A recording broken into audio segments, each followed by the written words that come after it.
This is Andy Gutierrez from StarWars.com, and you are listening to Coffee with Kenobi with Dan Z. This is the podcast you're looking for.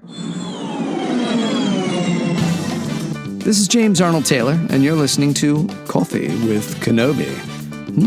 I have a good feeling about this. Well, hello, my friends, and welcome back to CWK Live every Monday night at 7 o'clock p.m. Central Standard Time. I'm your host, Dan Z, thrilled to be talking Star Wars with each and every one of you. Well, how is everyone doing? We are 1 week away from the week of celebration. How about that? I can't believe it. Seems like a long wait, and yet it's gone quickly. It's because of passing time with my amazing friends here in the CWK family. Let's say hello to everyone who is joining us tonight so far. We have Minta, of course. This is the way. It's CWK Day. Welcome, Minta. Followed up by Mary. Mary, happy Monday to you as well. Minta and Mary are always 1 and 2. It's like if I was making a batting lineup, this will be my lineup. And then we've got Jason in the 3 spot. Good evening, friends. So glad to be with you all tonight. And, of course, Blake Weaver in the 4 hole. Hey, everyone. What's up, Blake? Good to see you. And Dennis is here, too. Hello, Dennis. Dennis, it looks like Dennis had a really fun weekend. If you're friends with him on Facebook, you saw he and his family got to do a really, really cool thing. I'm looking forward to seeing all of you at Celebration, hoping to see all of you there. But if you're not going to be there, I'm going to try to bring you as much coverage as we possibly can and still run the fan stage. So I'm optimistic. I think it's going to work out just fine. Let's look at what is happening tonight on Coffee with Kenobi's Facebook Live. We've got top 5 moments from Star Wars Rebels Path of the Jedi. We've got some Star Wars Celebration announcements, and of course your comments and questions. Mary says Blake is a cleanup hitter. That works well. Exactly. The 4 spot. There you go. Love it. Love it, love it, love it. All right. Speaking of fun, we talked about this a lot on Coffee with Kenobi this week. But the Celebration podcast meetup, there's a lot of great buzz about this. A lot of people are talking about it. Hoping you'll be able to join us there. Thursday, May 26th. My gosh, that's next week. 7 o'clock p.m. at the Hilton Anaheim Mix Lounge. All podcasts and listeners are welcome. Again, you don't have to be a Star Wars podcaster to come. You just have to like Star Wars and hopefully you listen to a couple of podcasts and join us. We would love to meet you, say hello, get some pictures, all that good stuff. Brian is here. Welcome to CWK Monday. Welcome, Brian. And Dennis is going to be there too with Podcast Stardust, and his co-host Jay Krebs will be there as well. Looking forward to seeing everyone at this big event. All right, let's take a look at what is brewing in the world of Star Wars this week.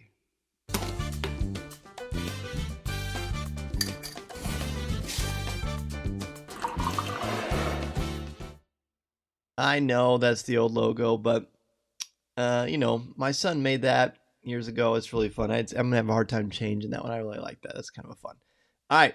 So what's brewing in the world of Star Wars this week? There's a lot of celebration announcements. We cover those on Coffee with Kenobi. Star Wars is going to be back at Celebration, meaning StarWars.com live, right? So Star Wars is going to be live streaming the event like they've done every year. Andy Gutierrez is back. The whole gang is back. So it's going to be really fun. Kristen Baver, Christina Ariel, a lot of great celebs that are famous in the world of Star Wars for running and hosting different programs, such as Christina, of course, the High Republic show, and This Week in Star Wars with Kristen. And then, of course, Andy, who's been an icon in Star Wars for a long time. I'm really glad to see her back as well. So that's going to be great. A great thing. A really great thing. Jamie is here. Hello, Jamie. Good to see you, my friend. All right, I'm posting this because here is the artist, and his name is escaping me now. So if someone knows, please post it. These are the celebration badges. Many of the celebration badges. This is the art on them. And look, all we had seen was on the bottom right-hand corner with a sticker across it and a very pixelated image that was online. So I haven't gotten to see any of these. When I saw these images, look, I wasn't sure what to think about the badges because I hadn't seen them in person. But I'm seeing this, and these are gorgeous. These are insane. I mean, look at how great these are. So this is a look at the celebration badges. Hello, Alex. Welcome, my friend. Good to see you here. Alex contributed a really great video that I'm going to be using on the future CWK Live once I'm able to download it from home. But thanks again, Alex. That was amazing. Again, speaking of amazing, look at these badges. The bottom right one I know is a 4-day pass. I believe the second one The second row, first one with the twin cloud cards at Bestman, I'm pretty sure that's the media pass.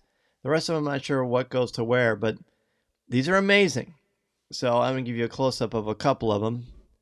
But these are some of the badges that are going to be featured at Star Wars Celebration. Amazing images. Dennis says, the badges look good. The 4-day Adalton is my least favorite. Me too. Mostly because it's so unclear. I mean, it's a Mando one, but if you weren't super familiar with Mandalorian, it maybe wouldn't pop out as much. But I think that's just some of the coloration as well. But I know exactly what you're saying. But yeah, I think these are stunners. I like the Ghost one a lot. I mean, I like anything with the Falcon is always going to be cool. There's just some really nice stuff here. So hopefully, and then the one with Hoth from the Snowspeeder cockpit's pretty epic as well. So hopefully we'll see more of these and give a chance to sort of celebrate this cool celebration. All right. What we need to do is I want to talk about Rebels tonight, naturally. But I also want to bring this up. The author signing, if you're in the Central Illinois area, Saturday, June 18th, 4:30 to 5 is a book talk and a Q&A with me, the author, co-author, along with my good friend Amy Racal. Then from 5 to 5:45 is a book signing. Then at 6 o'clock, they're showing the original Star Wars A New Hope on the big screen. So we'll get to hang out, sign your book, and watch Star Wars together on the big screen. It really doesn't get much cooler than that. So hopefully many of you can make it there. Mary's wondering if the transfers from the original to the actual print didn't hold up well for the 4-day one especially. It is very dark. I'm guessing that as well. Dennis backs up. And Corey is a pretty amazing designer, an award-winning designer. He supported that on Coffee with Kenobi as well. So I got to show you this. I'm going to put it back to the main feed here because I'm really excited about this.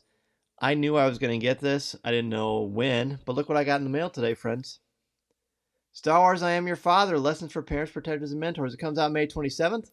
I got my copy today. I am thrilled to hold this book in my hands. It's going to go behind me here with the other Star Wars books I've written. Ta-da! So I got all three of them, man. And there's nothing like holding a book that you've written in your hands. It's so cool. It's such a cool blessing. So, grab your copy of Star Wars I Am Your Father. And when I run to you a celebration, I'm happy to sign it for you. Will I be selling any copies at the signing? Yes.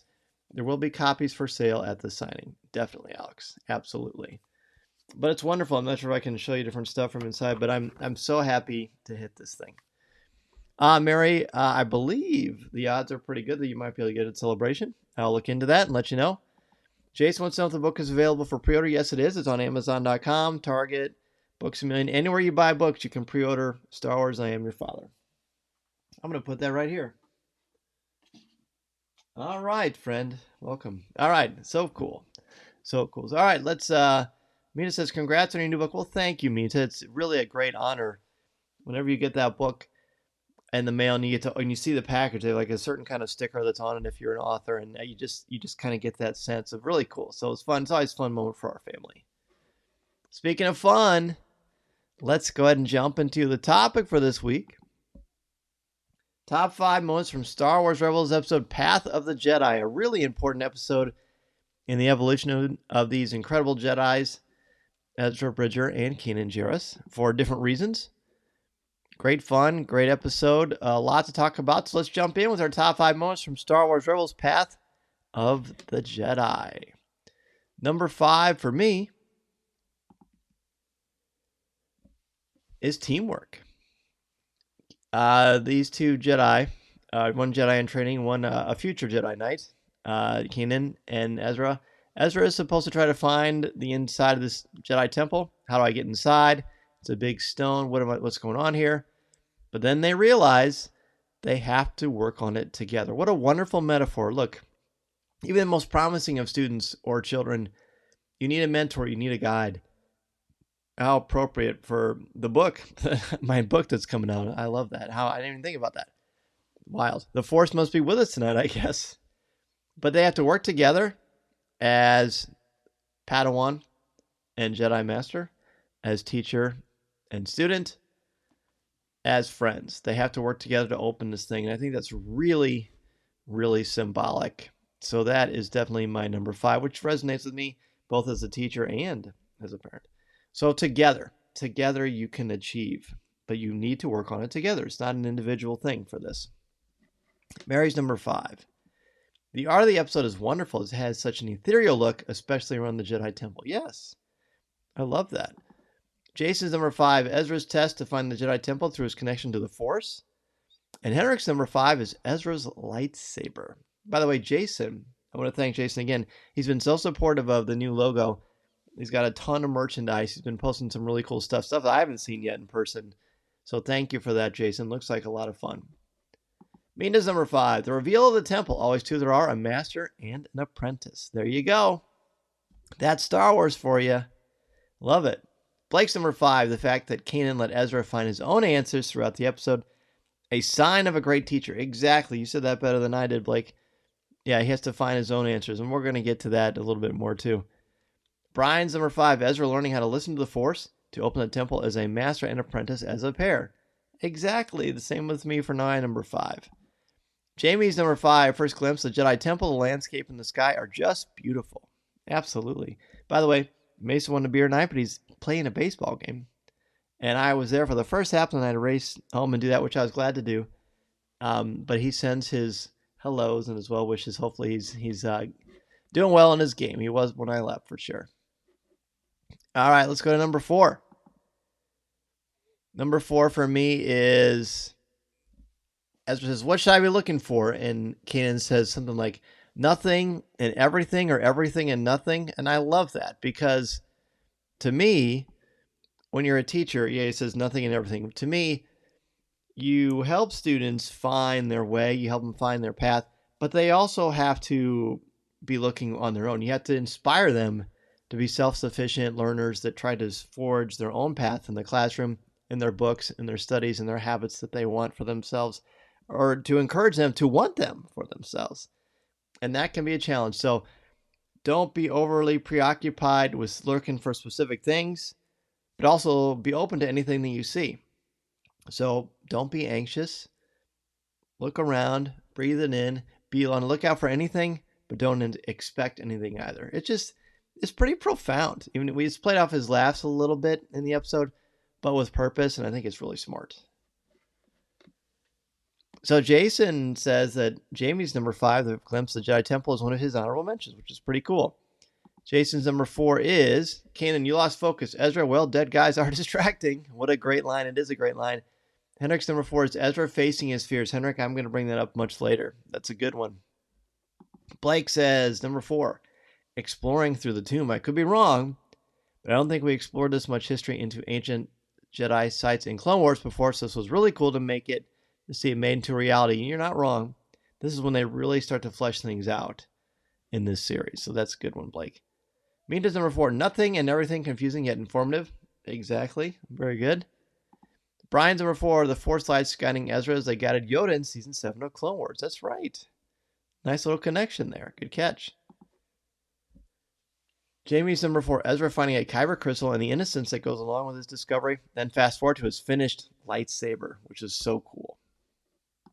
Minta's number 4, Kanan already aware of the Jedi Temple on Lothal. Then when Ezra realizes Kanan knew, we know this is going to be a true learning experience for Ezra. And that is absolutely correct. All right, I think that's everybody that's joining us right now for number 4. Let's go ahead and jump into number 3. Number 3 for me, this was just mentioned by Brian, but these lights that lead towards answers for Ezra. He trusts in the light. He follows the light. Wonderfully metaphorical. And the light is voiced by the amazing Frank Oz as Yoda the Grand Master. Yoda and the Spark is my number 3. And I'm going to talk about this in subsequent episodes of Rebels, but the stronger Ezra is in the Force, the more fully fleshed out Yoda is in the clearer he can see him. But right now it's just a spark of lights and energy, which is great. All right, number 3 for Minta. Confronting your fears. It was clear that Ezra feared not only losing his master, but it was being taken advantage of by his new family. Right, he was scared. Scared for a lot of things, and they really fleshed that out in this episode very well.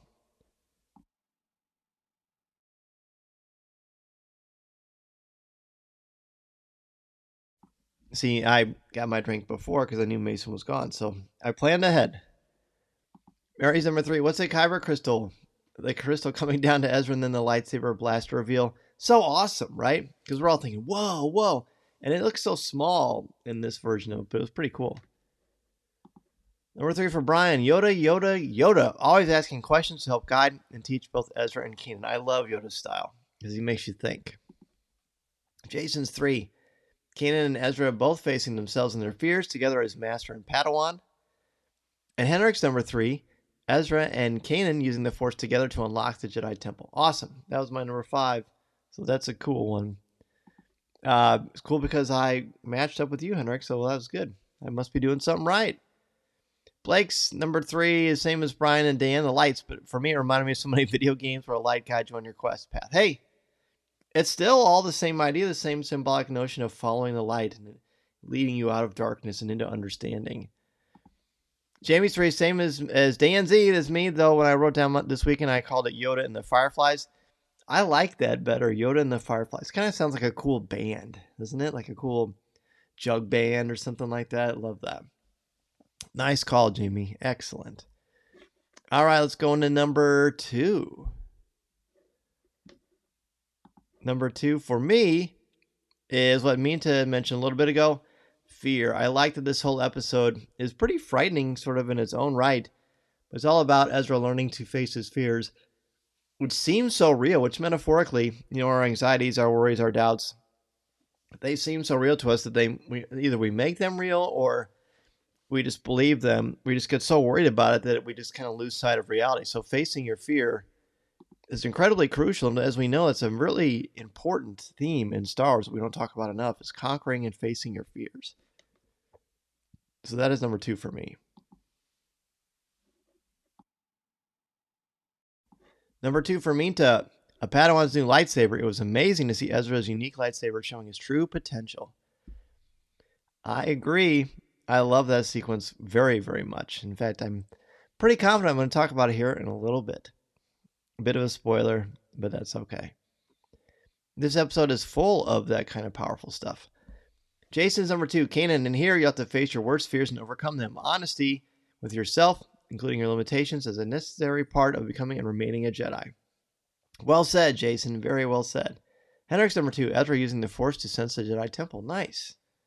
That's fun. Blake's number 2, Ezra making his lightsaber. From him getting his crystal to seeing the unique design of the hilt.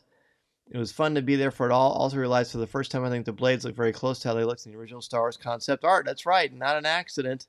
And I like that they all contributed aspects from the ship or whatever they had to this for Ezra to build. So it's like they're a part of it too.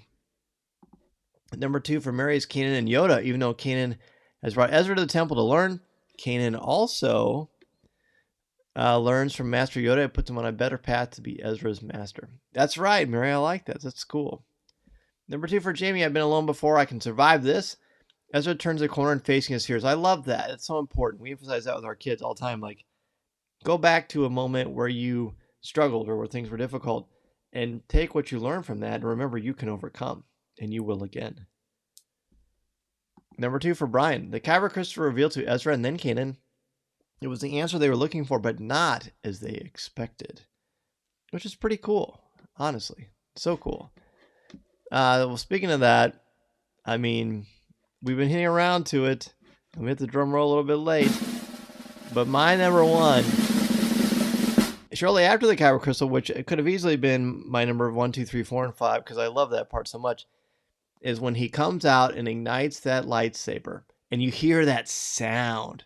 One of the things I like about lightsabers that I think I really started noticing even more because of this episode is that each lightsaber has a very distinct sound, and Ezra's lightsaber is just spectacular. I love the noise, I love the look, I love the design. They used to sell them at Galaxy's Edge, before Galaxy's Edge was built. They used to sell them at Endor Vendor. No, I'm sorry, it's Tatooine Traders now. Endor Vendor was the original name years and years ago. But Ezra's lightsaber is awesome. If they ever sell this one at Galaxy's Edge, I'm definitely going to buy the Legacy lightsaber. I mean, I don't know if that's news. I try to buy all of them. Minta's number 1. The voice of Yoda was amazing to hear him talk to both Kanan and Ezra, guiding them so they could come to their own conclusions. And Minta, wasn't it cool to hear Frank Oz's Yoda say the word Kanan. Man, I think that's got to be such a thrill. So cool. Blake's number one this episode is a love letter to Luke going into the Force Cave on Dagobah in episode 5. Nice, Blake. I'd never thought about that before. From a looming villain to dialogue and musical nods to Yoda himself being there. It was a beautiful homage to Luke himself growing in the Force and knowledge to me. Blake, that's great. That's one that you said a lot of smart stuff over the years. That's one of the smartest ones you've said. Well done. Mary's number one, Yoda, hearing his voice, which was actually Frank Oz, just helps to bridge the gap from the live action movies and the Clone Wars. So cool. Jason's number one, Ezra's lightsaber designed to match his personality and constructed using spare parts that were given to him by his family. And I love that it's his family that teaches him the selflessness he'll need to be a Jedi. I love that too. Henrik's number one, Ezra saying, "As you wish, Master," to Kanan. I know, Henrik, isn't that cool? It's like very much like, all right, I'm tired of being silly and being immature. I'm calling you Master. I'm ready to focus. It was very good.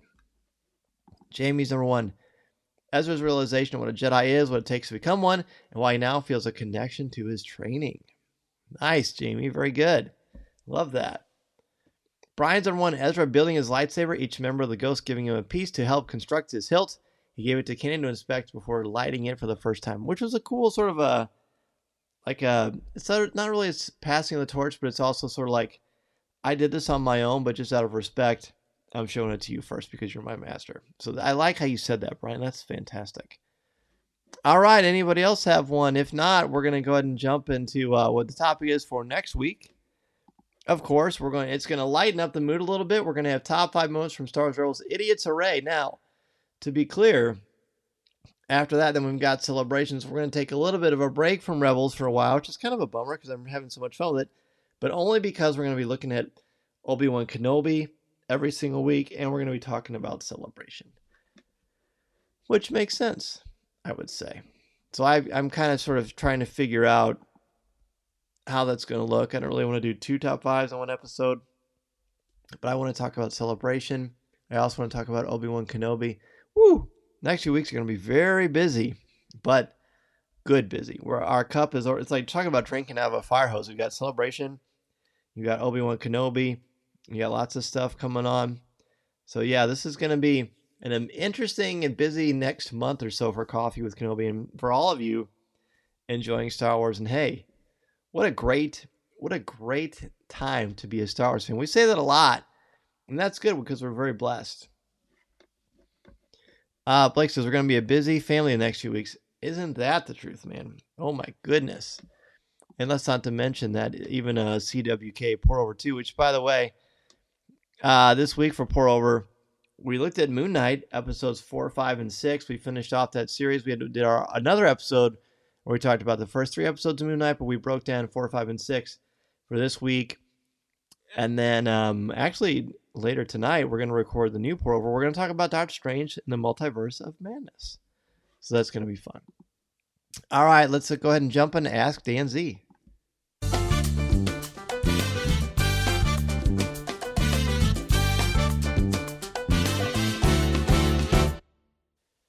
All right, kind of a quick show tonight, which is fine. I mean, a lot of the stuff, it's sort of the calm before the storm, as we're about to see Obi-Wan Kenobi. And, oh gosh, a lot of fun stuff coming. I can't share too much now, but there's a lot of cool stuff coming your way very soon. Brian says, this is my favorite episode of season 1. I was trying to see if Ezra's lightsaber sounds close to one of the colored crystals from Galaxy's Edge. And I don't think it is, Brian, unless you tell me what you noticed for sure. Benita said, Moon Knight is an incredible series. I hope they make a second season. It was fun. Well, fun is probably not a good word, but it was fascinating. Meantime, I think you'd love our conversation about it in the CWK Alliance, because we really broke it down, but very profound. I personally hope there is not a season 2, because I feel like they told a complete story, but we'll see. We'll see what happens. Alex says, great top 5, everyone. Well, thank you, Alex. Yeah, you all had a great top 5, and you always, all of you contributing to the show, you make me think about Star Wars differently, and I love that. That is such a big deal to me, and I hope that hearing everybody else is inspiring you to look at Star Wars differently, and I think that's just a great part. Like, the more cooks we have stirring our Star Wars stew, I think the tastier the Star Wars is. What an interesting metaphor, but you know what I'm saying. Blake says, Since I can't make Celebration, I'm going to make up by going to MegaCon Orlando this weekend.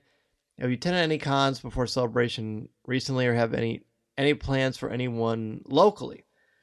So let's see. The last con I went to was Indiana Comic-Con. That was a couple years ago. I haven't really been to many cons lately. I know Tom Gross has. He went to Gary Con, which is Dungeons and Dragons. And honestly, Blake, I'm not a big convention guy, which seems kind of crazy. I love Celebration. That's kind of a different animal to me, though. I went to C2E2 a couple years ago, but actually that was 2019. And it's fine, but my favorite thing about Celebration is I get to see so many of you. And other cons, I mean, you might see somebody once in a while, but typically, I have no problem meeting people. Certainly, there's something very family-oriented, and there's just like a warmth to Celebration that's pretty great. Now, I have been to San Diego Comic-Con.